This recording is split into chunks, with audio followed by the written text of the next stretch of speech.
अब बात करते हैं ऑल इंडिया की जो काउंसलिंग होती है उसमें 15% हिस्सा जो होता है सभी राज्यों में जितनी भी गवर्नमेंट की कॉलेजें होती है उनका 15% हर कॉलेज का हिस्सा ऑल इंडिया के अंदर आता है। मतलब इंडिया की जितने भी स्टेट है उनकी जितनी भी सरकारी कॉलेजें हैं उनमें जितनी भी सीटें हैं उनका हर कॉलेज का 15% हिस्सा ऑल इंडिया की काउंसलिंग में आता है। और उन 15% कॉलेजों के अंदर पूरे इंडिया से कोई भी स्टूडेंट अप्लाई कर सकता है जिसने नीट का एग्जाम क्वालिफाई किया हो।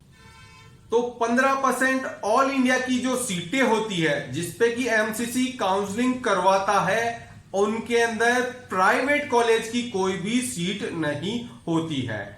ध्यान दीजिएगा, प्राइवेट की कोई भी कॉलेज नहीं होती है ऑल इंडिया के 15% कोटा के अंदर। और सेंट्रल काउंसलिंग से ही एम्स की जितनी भी सीट होती है, जितने भी एम्स है उनकी plus BHU Banaras Hindu university की पूरी 100% सीटों की काउंसलिंग एमसीसी के द्वारा ऑल इंडिया काउंसलिंग के द्वारा होती है। एम्स की जितनी सीटें हैं, बीएचयू की जितनी सीटें हैं, सभी सीटें ऑल इंडिया काउंसलिंग के माध्यम से भरी जाती हैं।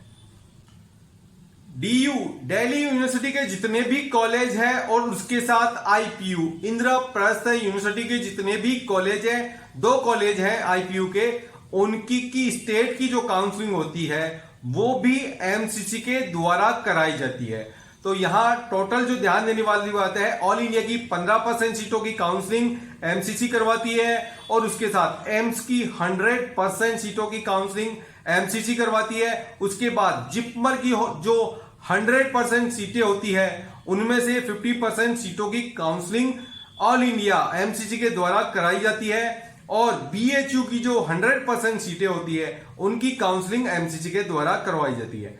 ईएसआईसी की जो 15% सीटें होती है उनकी काउंसलिंग भी एमसीसी के द्वारा सेंट्रल काउंसलिंग के माध्यम से करवाई जाती है। डीम्ड कॉलेज जितनी भी है उनकी पूरी 100% सीटों की काउंसलिंग एमसीसी के द्वारा कराई जाती है। मतलब डीम्ड की जितनी भी कॉलेज और यूनिवर्सिटी है उनकी पूरी जो काउंसलिंग की प्रक्रिया है वो एमसीसी के माध्यम से करवाई जाती है मॉप अप राउंड तक। और इसके अंदर 85% कोटा होता है मैनेजमेंट का और 15% कोटा होता है एनआरआई का।